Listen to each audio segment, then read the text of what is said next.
यस्या बदितोऽपि भारती विभूतिरस्ति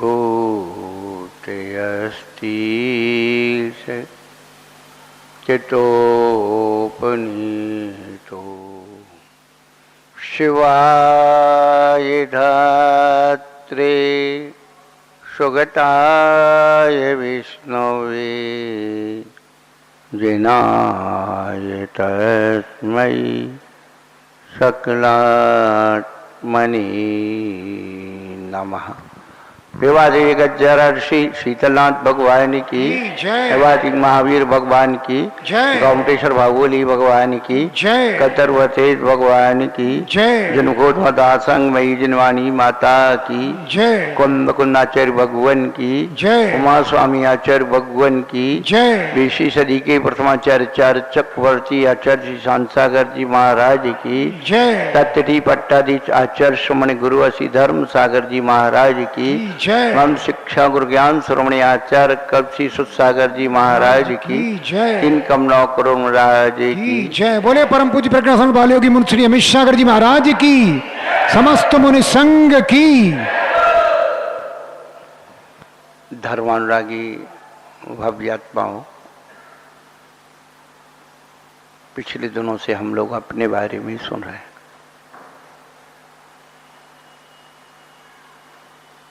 जब कभी किसी भी जीव को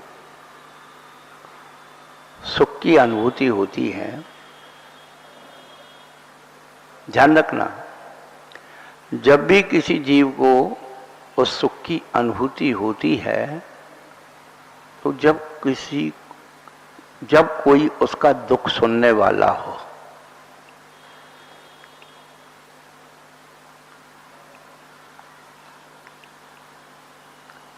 जब किसी जीव को सुख की अनुभूति होती है, जब कोई, वो अनुभूति अलग होती है, जब कोई उसका दुख सुनने वाला हो तो हल्कापन महसूस करता है, मेरा कोई दुख सुनने वाला है।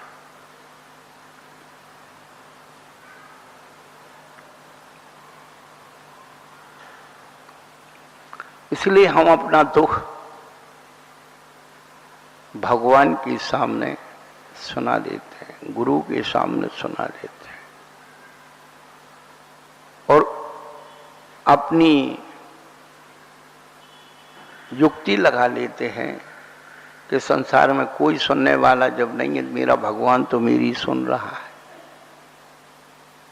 भगवान तो मेरी सुनेगा।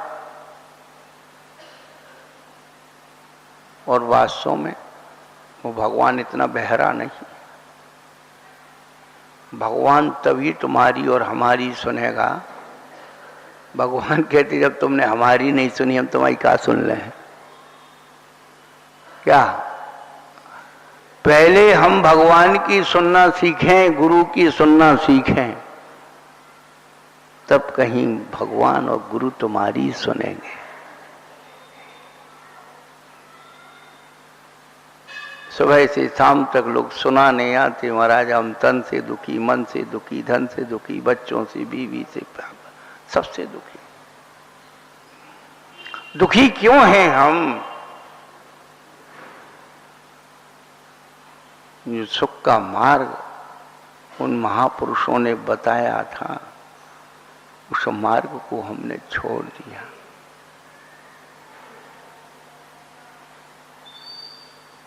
इसीलिए दुखी है।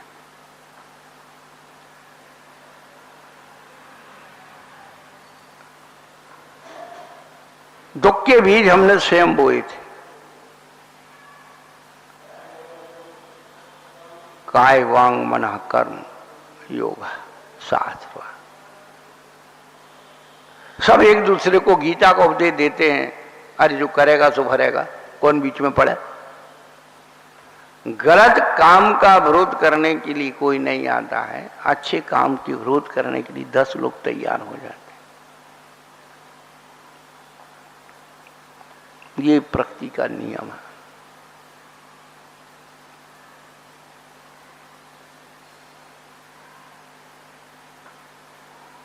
अपना शरीर, अपना वचन, अपना मन जब शुभ में लगाते हैं तो पुण्य का आश्रय होता है, अशुभ में लगाते तो पाप का आश्रय होता है। और शुभ क्या है? जो सबको प्रिय हो वो शुभ है, जो सबको प्रिय है वो शुभ है, और जो सबको अप्रिय है वो अशुभ है। शुभ और अशुभ कहीं छांटने नहीं जाना। सत्य सबको प्रिय है, अहिंसा सबको प्रिय है, अचोरी सबको प्रिय है, ब्रह्मचर्य सबको प्रिय है, अपरिग्रह सबको प्रिय है, शुभ है। हिंसा, झूठ, चोरी, कुशील, परिग्रह सबको अप्रिय है। पर वो क्या? अप्रिय हमेशा दूसरों के हैं, अपने नहीं है। अपनी हिंसा, झूठ, चोरी, कुशील, परिग्रह क्या दूसरों के अप्रिय हैं, अपने नहीं है। अपने अपनी सो मजबूरी,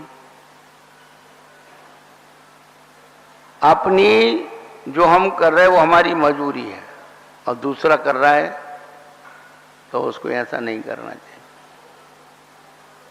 वो दंडनीय अपराध है। जब तक हम इस भेद में जिएंगे कल्याण का मार्ग नहीं हो सकता।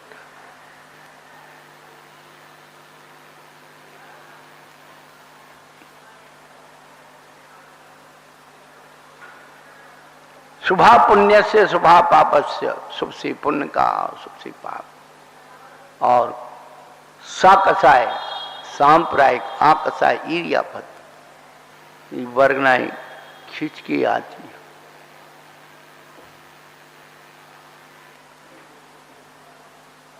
तीर्थंकर नाम कर्मी की जो प्रकृति है उसके बारे में आचार्य भगवंतों ने लिखा है। ये ऐसे नहीं बन जाती। आचार्य लिखते हैं तीव्र शुभ संक्लेश होता है, तीव्र शुभ संक्लेश होता है। हे प्रभु, मैं तीन लोक के प्राणियों का कल्याण कैसे कर दूं? ये बहुत दुखी हैं, इनके दुख से कैसे उबार कर दूं? शुभ संक्लेश के बगैर वो तीर्थंकर प्रकृति नहीं आती। शुभ संक्लेश होता है, मेरे गुरु महाराज इतनी दूर हैं, मेरे पास वो साधन नहीं है, इतनी दूर जाऊंगा संयम हो जाएगा। उस शुभ संक्लेश के कारण आहारक रिद्धि निकलती है। आहारक रिद्धि भी वो शुभ संक्लेश से निकलती है।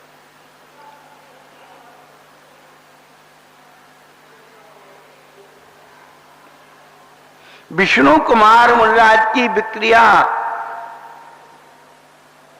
क्या है? वो शुभ संक्लेश का परिणाम। मेरे 700 साधर्मी मुनिराज के ऊपर उपसर्ग आया। आज मेरे पास शक्ति है, मुझे इसे दूर करना है। उन्होंने अपनी शक्ति का, रिद्धि का उपयोग किया। वो शुभ संक्लेश है। तेजस रिद्धि शुभ भी होती, अशुभ भी होती। शुभ संक्लेश से वो दुर्भिक्ष दूर करते हैं, आपत्ति विपत्तियां दूर करते हैं। वो मुनिराज का शुभ संक्लेश है।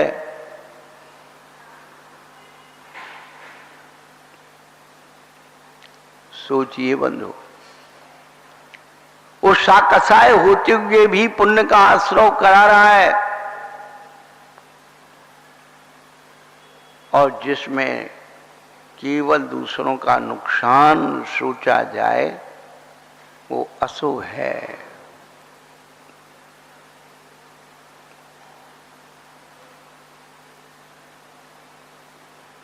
तीव्र मंद ज्ञात्या ज्ञात भाव आदि कर वीर विशेषी वीर तद विशेष। उस विशेषता आती है तीव्र भाव, मंद भाव, ज्ञात भाव, ज्ञात भाव।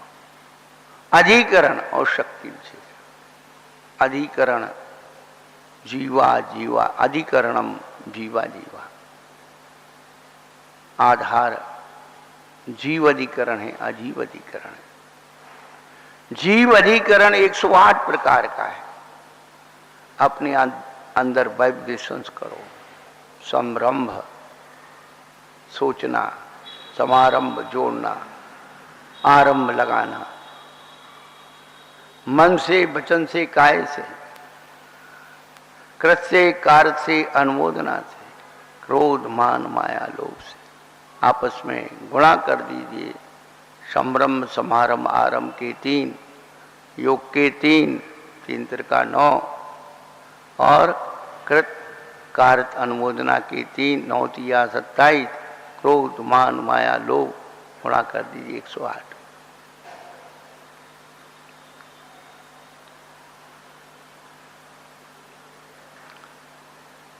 ये चरणानुयोग के आश्रव है।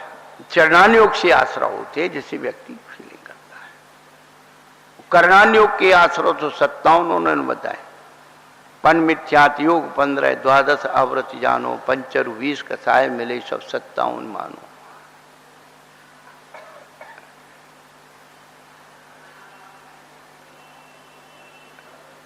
ये पात्र अपेक्षा, अनियोग अपेक्षा भेद किए जाते।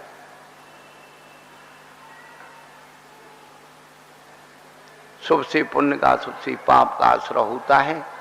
ये सब प्रथमानुयोग। ये एक चीज का भी छोड़ दिया, एक अंश का पाप भी छोड़ दिया, कौए का मांस त्याग कर दिया, एक व्यसन त्याग कर दिया, एक छोटा सा नियम ले लिया, रात्रि भोजन का नियम लिया। ये सब प्रथमानुयोग।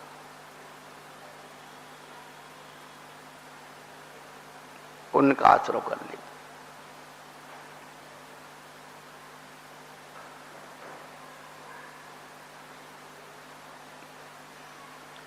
तो ये 108 प्रकार से हम कर्मों का आश्रय अच्छे रूप में है या बुरे रूप में। बुरे में ज्यादा करते हैं लोग, अच्छाई सहन नहीं होती। हमसे अच्छा दूसरा कैसे कर ले, विघ्न करना दुष्टों का काम होता है। निर्वर्तना निक्षेप संयोग निसर्ग, द्वि चतुर्द्वि त्रिभेदा परम। परम यानी बाद का। रचना, निक्षेप, संयोग और निसर्ग। जब भी आप अपने जीवन में, ग्रस्त जीवन में किसी भी वस्तु का आदान प्रदान करते हैं, रखते उठाते हैं, उस समय यदि विवेक नहीं है तो निश्चय से अशुभ का आश्रय।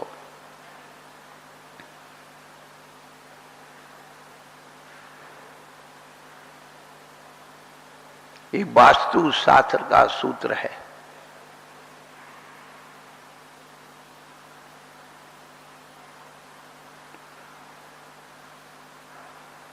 अजीब से कैसे आश्रय होता है। आप कोई भी चीज शुद्ध करके रख दो, उसकी मर्यादा निकल जाए, संभालो नहीं, जीव जंतु पैदा होंगे तो नियम से अशुभ का आश्रय। इसलिए मन से, वचन से, काय से, निसर्ग, ये निसर्ग 3 प्रकार का है। इसे संभालते रहिए। मन वचन काय से नहीं संभालेंगे, वस्तु खराब हो जाएगी, आर्थिक हानि भी होगी, मानसिक हानि भी होगी और कर्म से हानि तो होगी।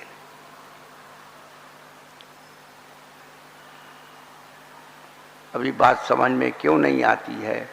क्योंकि ज्ञानावरणी दर्शनावरणी कर्म लगे हुए। प्रदोष, निन्नव, मात्सर्य, अंतराय, आसाधन, उपकार। अच्छी बात को गलत रूप में सोचना प्रदोष। खुद जानते नहीं, दूसरे की मानती नहीं, ये निन्ना। जानते हुए ही दूसरे को नहीं समझाना मात्सर्य। खुद नहीं सिखाना तो उसको खुद नहीं सीखने देना, अंतराय। और कोई दूसरा सिखा रहा हो उसको भी मना कर देना आसादन, और किसी कारण से सीख लिया तो कैसे उसका छूट जाए ऐसी भावना रखना उपघात। अभी 5-6 बातें तो ध्यान रखना है कि हम किसी के ज्ञान में, किसी की चर्या में, क्रिया में कहीं बाधक तो नहीं बन रहे, मन वचन काय से। अशाता वेदनी कर्म का नो कर्म, दुख शोक तापा क्रंदन वध परिजीव नान्यात्म पर्व वह स्थान। आए दिन तो ये घटित हो रहा है, सबसे ज्यादा ये जीव असाता को इकट्ठा कर रहा है। थोड़ा दुख होगा ज्यादा बताएगा, थोड़ी लगी हुई है ज्यादा सिंपैथी के लिए। दुख से बड़ा शोक, शोक से बड़ा ताप, ताप से आएंगे आक्रंदन, और आक्रंदन के बाद पड़ेगा। जिस दृश्य को देख करके और सामने वाले भी पिघल करके फूक फूक करके रोने लगे, होता है जब कभी विहार होने को होता है, महिलाएं पुरुष भावुक होते हैं, आंसू बहाने लगते हैं, फिर बाजू में देखते हैं हमारे समान कौन रो रहा है। बहुत मुश्किल है। अपने जैसे दुखी दूसरों को देखना चाहते और टिप्पणी भी करते, उसे तो कोई दुख नहीं था। तू अपना दुख, तू अपनी संवेदना अपने पास रखो, अपने दुख का कंपैरिजन दूसरे से मत करो।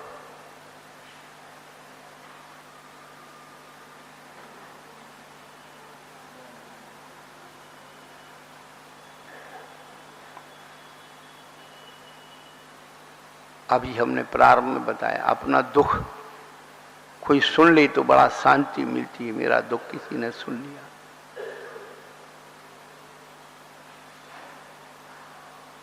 पर हम जब सुखी होंगे, भूत वृत्तनु कंपा दनान सराग संयमादि योगा शांति सोच मिति सद्विद्यस। भूत अनुकंपा, वृत्ति अनुकंपा, दान, सराग संयमादि का योग, शांति और शौच। शांति कसाय आने के पहले ही उसका नुकसान, उसकी हानि विचार करके उस कसाय को ही उत्पन्न ना होने दे, उसका नाम है शांति। और क्षमा, दूसरे के अंदर जो कुछ कसर भर गई है उसको निकालने की वृत्ति का नाम क्षमा है।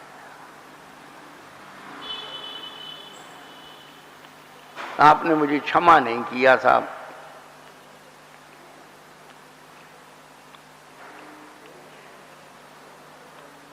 अब क्षमा किया है नहीं किया इसका क्या प्रमाण है? बड़ा विचित्र स्वभाव जीव का है। अरे हमारे मन में तो उनके प्रति कुछ नहीं है, उनके मन में तो हमारे प्रति भरा हुआ।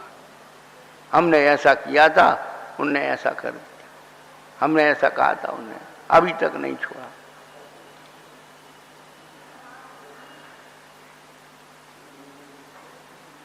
बहुत कठिन है क्षमा की परिभाषा समझना। सरल व्यक्ति कठोर हो सकता है, सरल व्यक्ति कठोर हो सकता है, क्रूर कभी नहीं होता। और क्रूर व्यक्ति सरल हो सकता है लेकिन दयावान क्षमावान कभी नहीं होता।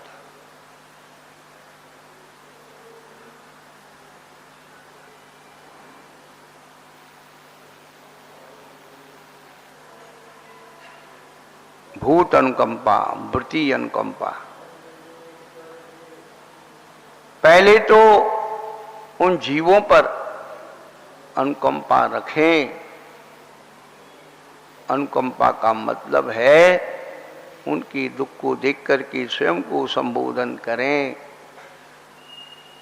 अरे एक दिन मेरे जीवन में ऐसा ही दुख तो आया था, मैं उस दुख से कैसे निकल के आया हूं, उसकी विधि बताना अनुकंपा है। क्या करुणा है।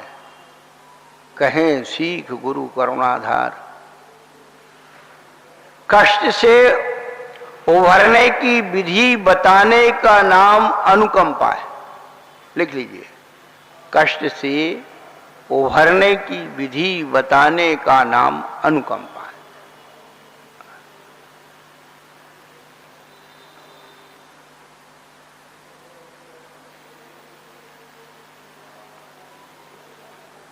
दान, साता वेदनी कर्म का नौकर, सराग संयम आदि योगा, महाव्रत आदि, ये भी तीव्र साता वेदनी के नौकर। शौच, निर्लोभ, शांति हो गई। शौच यानी निर्लोभता। इतना सुंदर वर्णन आचार्य पूज्यपाद स्वामी ने कहा है। निर्लोभता क्या है? अरत पूजन तत्परता, वाल वृद्ध तपो वैयावृत कर। अनंत भगवान की पूजा में तत्पर होना और बाल वृद्ध तपस्वियों की वैयावृत्ति करना, ये दो तीव्र पुण्य कर्म के आश्रव को कमाने की साधन है। ये तीव्र साता वेदनी कर्म के आश्रव के नौकर है।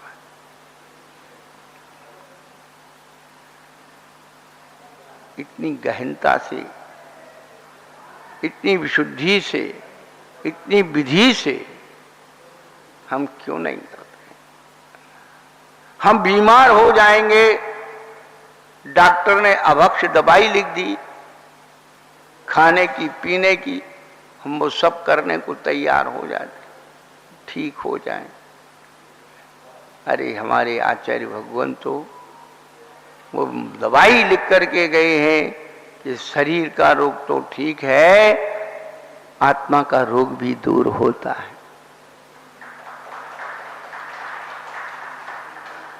आत्मा का रोग नष्ट होगा तो शरीर का तो अपने आप ही हो जाएगा।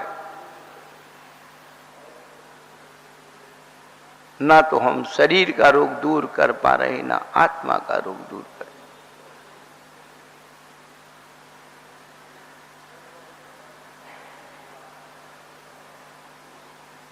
शौच, उदारता, अपने उस द्रव्य को जो भोग और भोजन में खर्च कर रहे हैं, उदासीन होकर के भगवान और भजन के लिए खर्च करो। आप देखोगे आज नहीं तो कल वो बिल्कुल संक्रमित होकर के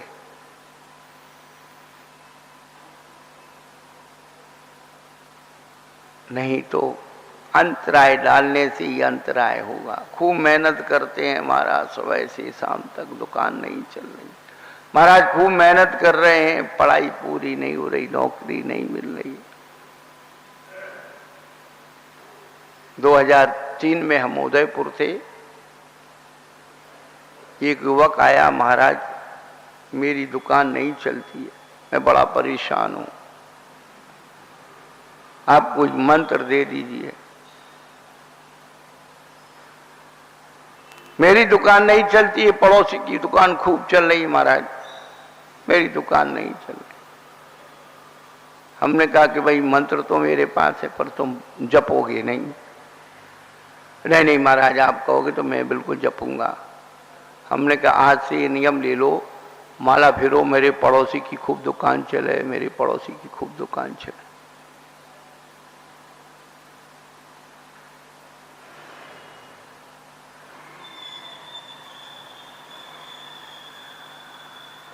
अरे चलेगी तो उसके भाग्य से चलेगी, तेरे कहने से थोड़ी चलेगी। परंतु तेरे अंदर तीव्र जो अंतराय कर्म है उसका क्षम हो जाएगा, उसका भला हो या ना हो। सुखी रहें सब जीव जगत के। कोई कभी न घबरावे, बैर पाप अभिमान छोड़ जग नित्य नहीं मन। अंतराय कैसे डालते हैं?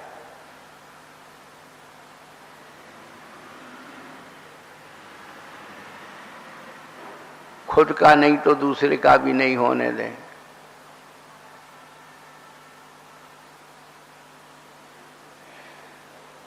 चाहे व्यवहारिक जगत में हो चाहे निश्चय जगत में, हम अंतराय कर्म कितना बांध रहे, असाता कितना बांध रहे, मानसिक रूप से असाता बांध रहे।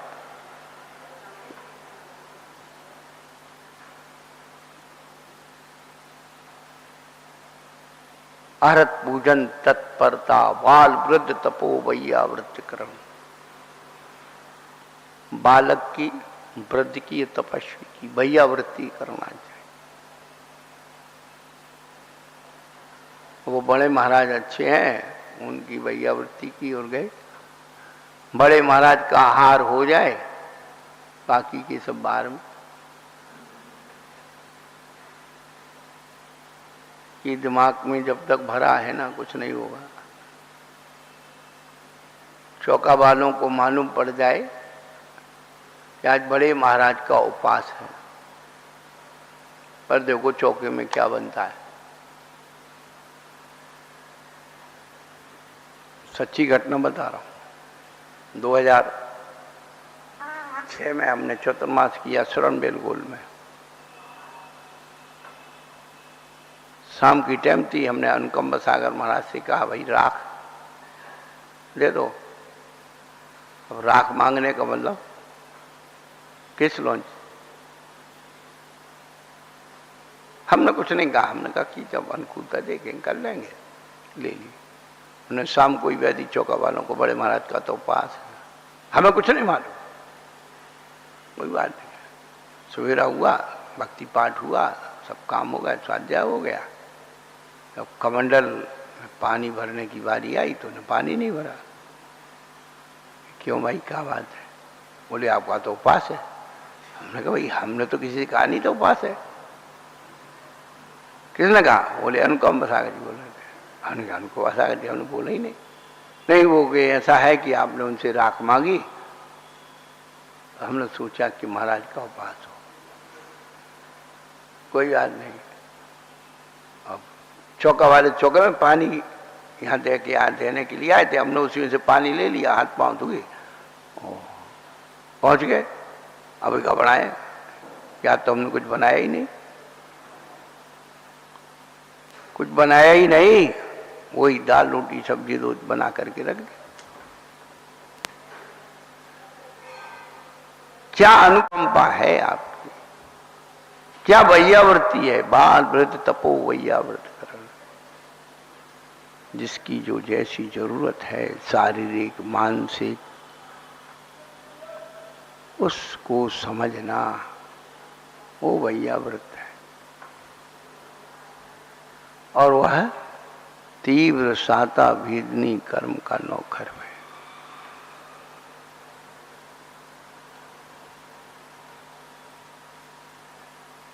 पुरुष वर्ग तो महाराज की वैयावृत्ति कर देता है, महिला वर्ग माता जी की वैयावृत्ति करता है। पर महिलाएं भी, अब हर समय तो माता जी नहीं है, महिलाएं भी। महाराज की आंखें आ गई हैं तो कैसे ठीक हों, अपने बच्चे को, अपने पति को, भैया ये तेल है लगाओ, ये गर्मी है, ये ठंडा है, करो भैया हवा करो।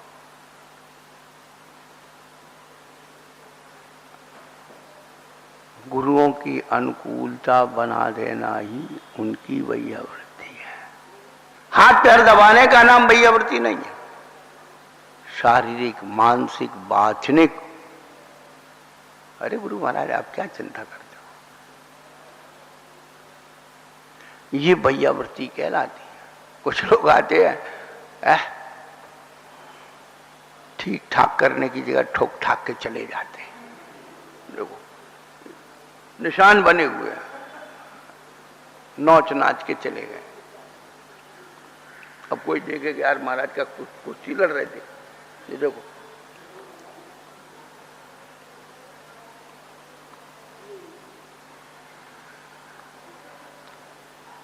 वैयावृत्ति का मतलब यही नहीं है।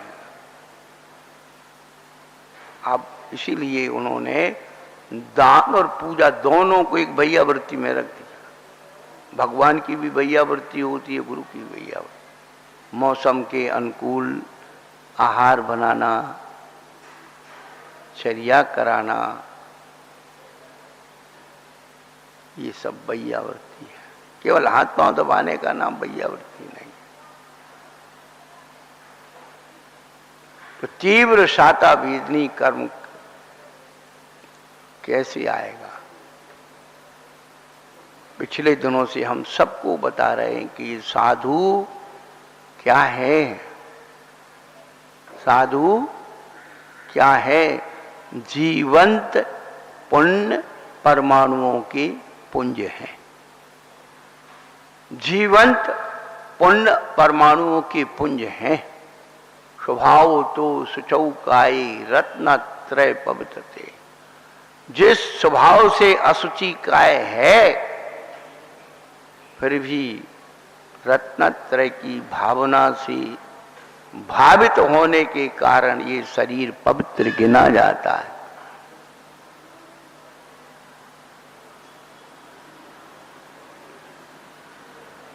तिर्यंच जीव जो अणुवृत्ति होते हैं, देव पर्याय को प्राप्त करते हैं समाधि के बाद, और उनको ये पता लग जाती अवधि ज्ञान के द्वारा कि मेरा इस शरीर से कल्याण हुआ है, तो उस शरीर की वो पूजा करने के लिए आते हैं। क्या? उस शरीर की पूजा करने आते हैं कि ये शरीर मेरा कल्याण करने वाला। मरे शरीर की पूजा होती। मुनि महाराज की समाधि हो जाती है तो भी उसकी अभिषेक पूजा होती है। सैनिक शहीद हो जाता है तो उसकी सलामी होती है, सम्मान से उसे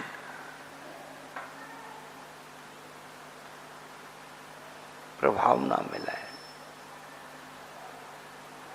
क्योंकि उस व्यक्ति ने इस शरीर के द्वारा देश रक्षा की है,